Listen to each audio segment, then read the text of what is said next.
श्री शिवाय नमस्तुभ्यम। हर हर महादेव।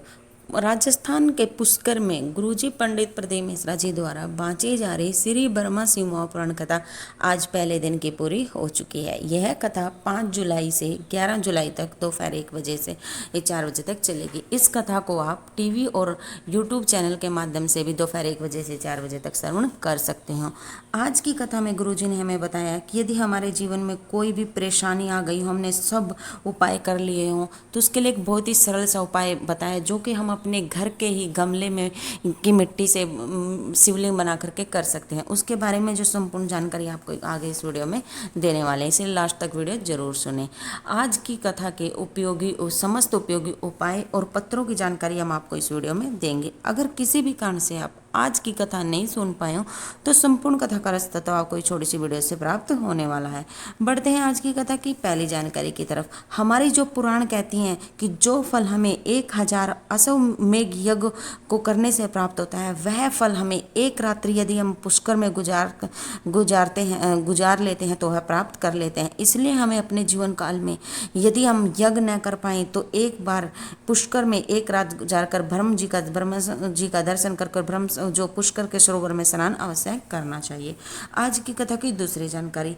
अपने स्वयं को हमें शिव को समर्पित करना चाहिए। अगर हमसे कोई पूछे कि यह घर किसका, तो हमें कहना चाहिए शिव का। आप किसके हो, तो बाबा के। हमें कभी भी यह नहीं करना चाहिए कि दुकान मेरी है, बच्चे मेरे हैं, ऐसा नहीं कहना चाहिए। हमें कहना चाहिए कि हम सब हैं जो शिव के देना है। बच्चे भी शिव के हैं, घर भी शिव का और दुकान भी शिव की है।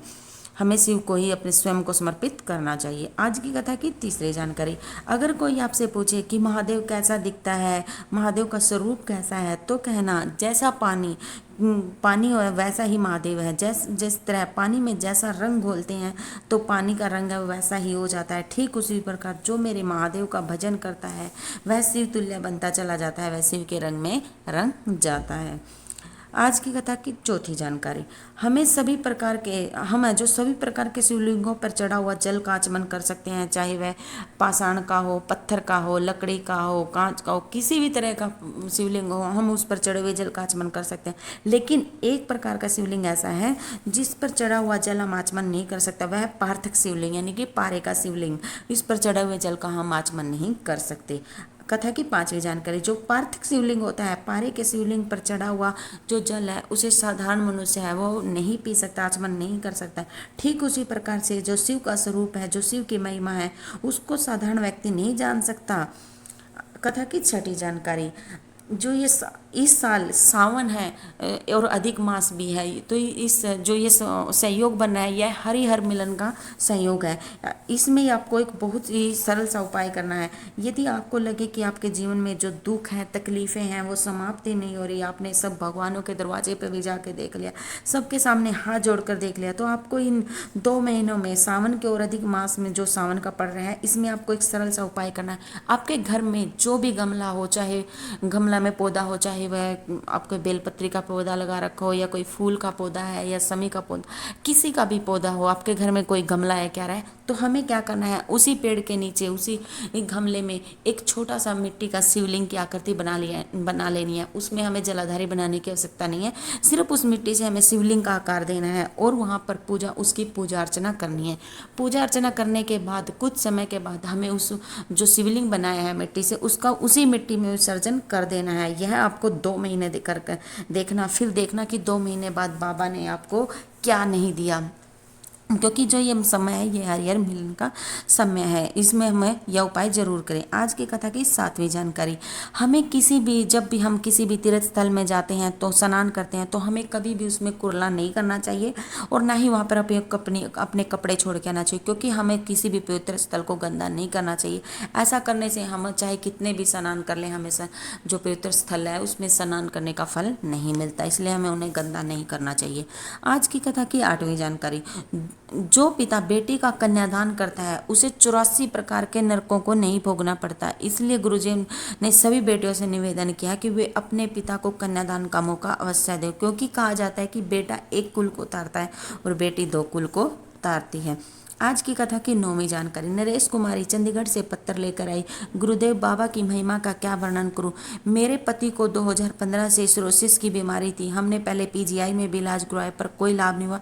फिर हमने 3 साल तक आयुर्वेद की दवा खिलाई पर कोई आराम नहीं लगा। फिर हमने कोरोना काल में कथा सुननी शुरू की और एक लोटा जल चढ़ाकर उसका आचमन करते और आपके द्वारा जो भी बताए गए उपाय हैं वह करते। बाबा की कृपा से जो मेरा पति इतने सालों से बीमारी से जूझ रहा था, बाबा की कृपा से 2 साल से कोई दवाई नहीं खा रहा, बिल्कुल ठीक हो गया है। और गुरुजी मेरा बेटा है अजय, जिसकी 35 साल की उम्र हो गई थी, उसकी शादी नहीं हुई थी। जितने भी पंडितों को उसकी पत्रिका दिखाती तो सभी कहते कि इसकी जो कुंडली में शादी का योग नहीं है।